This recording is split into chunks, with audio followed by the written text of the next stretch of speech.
This community update was brought to you by HEYRU.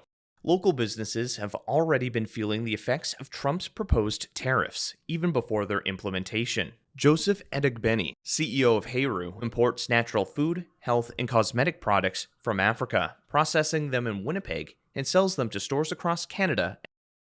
He also runs a freight brokerage, helping small businesses with imports and exports. With tariffs looming, he says clients are wary of shipping to the U.S., and orders from the U.S. for HEYRU products have stopped entirely. For my business, in terms of the little exports I do to the U.S., I noticed towards end of December, I got some interesting orders. And since January, I would say to you, with the threat of this tariff, orders have ceased from the U.S., using the platform that I use, which is called Fair.com. It's a platform where independent retailers, they buy my products. I haven't been seeing that order anymore. That has become standstill.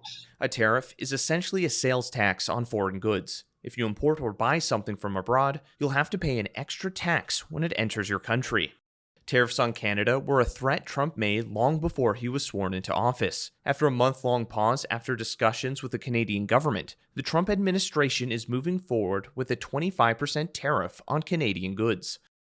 Director of Strategic Initiatives at the Winnipeg Chamber of Commerce, Sanjana Vijyan, says these threats have sparked uncertainty within the chamber and local businesses. We know that if the tariffs do move forward, they will increase costs for businesses, from manufacturers, retailers, and eventually it'll get passed on to consumers as well. So companies that are participating in cross-border trade will be particularly impacted. And over time, these tariffs can reduce purchasing power for consumers. It can slow economic growth, and it can impact jobs. Tariffs can also ultimately weaken competitiveness for these businesses and make it harder for businesses to plan for long term.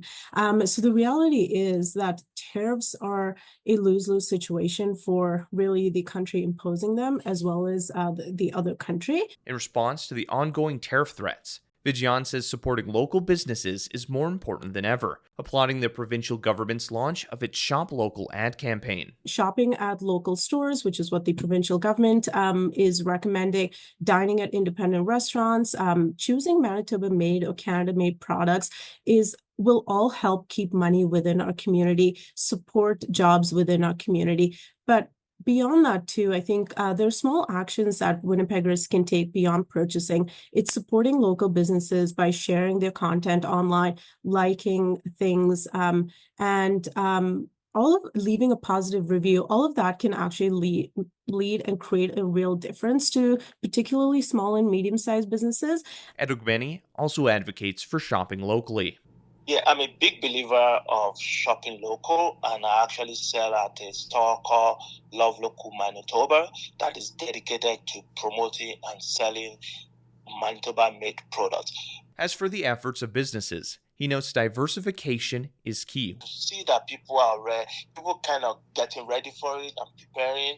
Like I said, I have clients inquiring about shipping terms in terms of trying to export to countries like Colombia. These are grain exporters that mostly sell to the U.S.